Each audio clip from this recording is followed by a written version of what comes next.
Hi, in this video, I will go over the cover letter example that's in the Markel textbook. This example that you are looking at here is from chapter 15, if I am not mistaken. Let's see, let me make sure. Yes, so it's from chapter 15. The title of the chapter is Applying for a Job. And I will also go over this student example that includes some markup. There's markup there because I am having to record this for a second time. So hopefully this time will be smooth and awesome. Okay, so let's take a look at this example from the Markel textbook. Again, from chapter 15.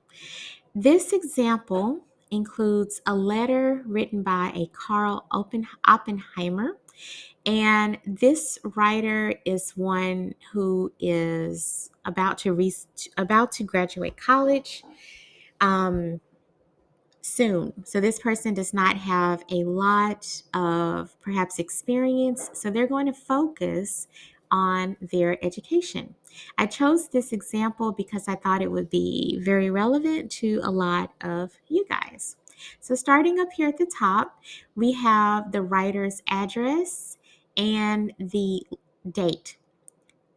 Personally, I think the way that the address and date are aligned, the address and the date in the closing, it looks odd to me to put the to put the closing and the address and the date over not quite to the right. It just seems very strange. My suggestion to you to make the letter look very modern is to simply move this information over to the left. Same here. Move your closing over to the left and use just like a block style where everything is aligned to the left. It'll look very nice and clean. Regardless of how you choose to style the information needs to be there.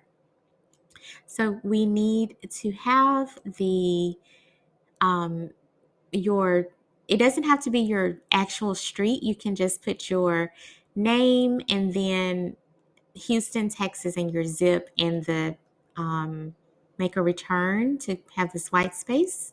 Press enter and then put your date. So that would be okay. You do not have to put your whole address on your cover letter, just FYI. After the date, of course, you press return again, return or enter, whatever it looks like on your keyboard, and then add the the delivery information, so the recipient information, I mean. If you cannot find the name and a department or something like that of a person specifically to which you will address your letter, make sure to at least include the name of the business and the address that you can get from the job ad or from Google, obviously. Next, you will have a return or enter, and then dear, the name, using the name, or you can use hiring manager with a colon and then a space. Okay, so let's look at the content of this letter. I will not read it line by line because you guys have a copy of the book, hopefully. If you don't, you can pause the video too and read this line by line.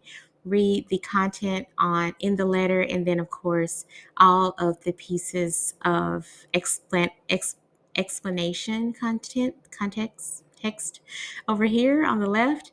So if you need to pause the video to do that, make sure to do that, or again, just look at it in your book. So let's look at the first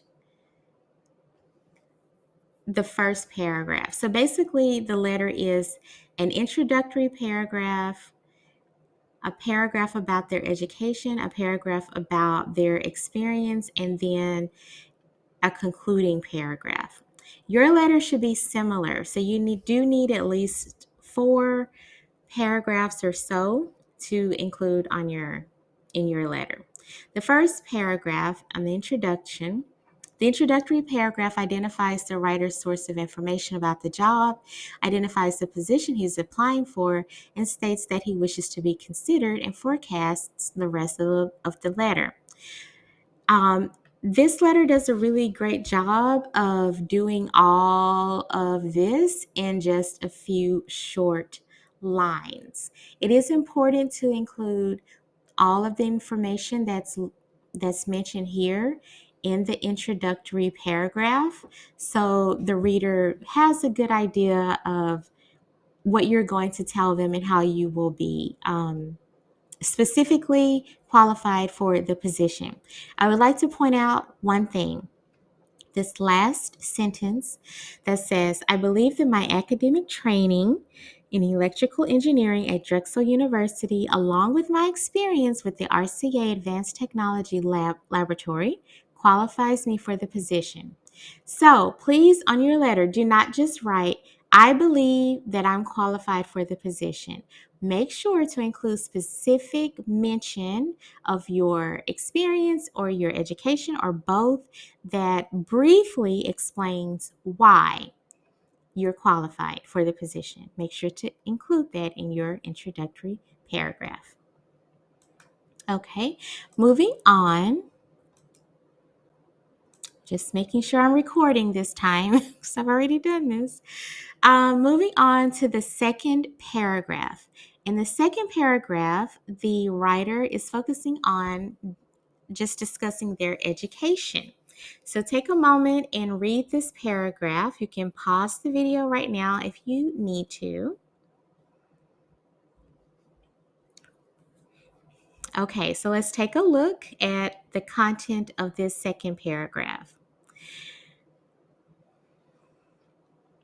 So looking over, let's take a look at this part of the explanation.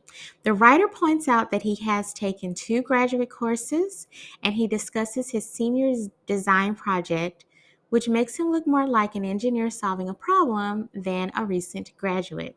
So, this is very good. This is a very good tip if you do not have a lot of experience in whatever position you are applying for.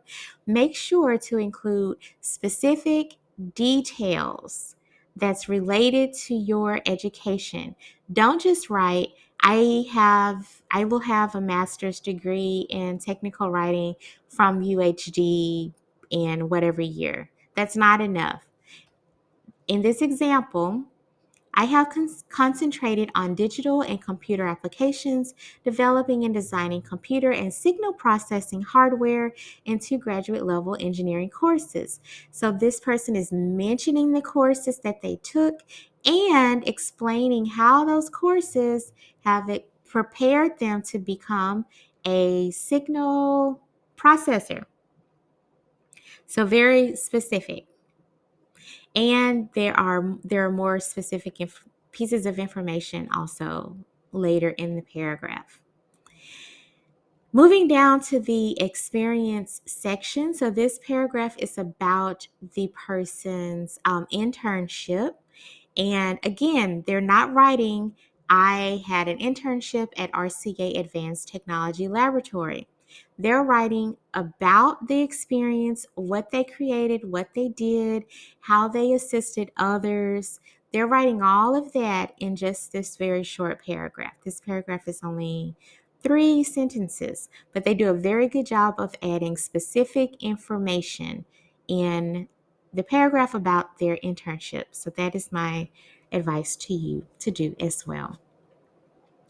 Also, if you are writing a cover letter and you have more experience, you can use your second paragraph to write about your most recent experience and your third paragraph to write about perhaps the job you had before. Or you can use 2 paragraphs to write about your experience and not write about your education. For example, if you have 10 years of work experience, you don't really need to write a whole lot about your education. You can definitely mention it, but if you have relevant work experience, you can definitely include that information as well. So use your best judgment. based on what your particular circumstance is to decide what information to include in your cover letter. No matter what you decide, just make sure that the information is specific and targeted towards the job that you chose. Moving down to the last paragraph, this is just the concluding paragraph, which is pretty basic. You'll just include a reference to the resume you've already submitted and a confident request for an interview and your contact information. So very to the point, just write that or something similar and you'll be good to go. Another stylistic choice that I'd like to mention, I personally would not use yours truly as my closing. I would use something that is a bit more cordial, something like cordially or best regards or best or regards or something like that. Yours truly feels a little personal to me, but that's a stylistic choice. So you can use yours truly if you'd like, but I would just suggest using best regards or something like that. You can include a handwritten look of text. So you can just type your name and then choose a kind of fancy script looking text for your name here and then type your name plainly here. At the bottom, enclosure is used if you are mailing a physical copy of your resume. If you're just applying to a job online, you don't need to include the word enclosure. Okay, so I hope that is helpful. We're going to jump down and briefly take a look at this example from a student. So we'll just start from the top and go through it. So here, the student has written the recipient's information, but not their own contact information. So similar to writing any other standard letter, you do need both. So make sure to include your contact information, or at least your name and city and state, and then the date, and then the address, the recipient's information, and then the address. In this case, the student did not know the hiring manager's name, so they just used hiring manager, and that's totally fine. At the beginning here, we have this first paragraph. I am writing because I'm interested in working at your company, KBR corporate headquarters, as an entry-level software developer. I am intrigued by this opportunity and I believe that my qualifications and education would make me a strong candidate for this position. So the first glaring error is this unnecessary capital P for the word position. So you would, of course, change that. Another error with this first paragraph is what we just talked about before. There's no specific mention of why this writer, this student, would be qualified for this software developer position. So you do have the rest of the letter to go into more details, but in your introductory paragraph, you do want to give the reader at least a little bit of a sample, an example of what makes you qualified for the position. So, moving on to the second paragraph of this letter. I've completed my bachelor's degree in computer science in May 2021 at the University of Houston downtown. Throughout that time, this sentence is fine by the way. Throughout that time, I've gradually gained knowledge on how to effectively solve problems that are presented by creating algorithms. This sentence is very good, but the issue with this paragraph is that there's no specific information that explains their education or their experience related to what they've mentioned in this sentence, which is to solve problems presented by algorithms. So, in order to improve this paragraph, this person would need to add, I would say, at least 2 to 3 sentences to expound upon this sentence, because this is a really great kind of like a topic sentence, but there's no follow-up. There's no additional information to help the reader. This last sentence, awesome. So this is a typo. We would correct that, of course. Awesome, Awesome, I have good knowledge of Microsoft Windows. I would actually delete all of this and put this information into the specifics that would be added after this sentence. The last paragraph that they have here is working in IKEA has taught me how to be organized and how to effectively communicate with customers. So, the main issue with this sentence is that it doesn't flow very smoothly from what the person is talking about here to another topic. This is just basically very vague information, and we don't understand how this is connected exactly to becoming this entry level software developer. I can imagine that it's important to be organized and be able to communicate effectively in order to be a software developer. But this sentence does not explain exactly how this person can use those skills in the software development world. So this sentence would need to be changed in order to include specifics. And lastly, I've become an enthusiastic person who will keep the company in great shape. This is not only, you don't need this capital letter in shape, but this is also so very vague and so very not related to being a software developer. So we would take that out altogether and instead include information that's related to perhaps their other experience with software development or information about a project that they've done that's related to software development or something like that. The last paragraph, I am available for an interview whenever. We would not write you are convenient to one. That's kind of clunky. You can instead write I'm available for an interview whenever it's convenient for you. That's just how I would change that. Very easy. My resume is attached for more details, and if anything, please contact me. So you can instead write, if you have any questions, please contact me.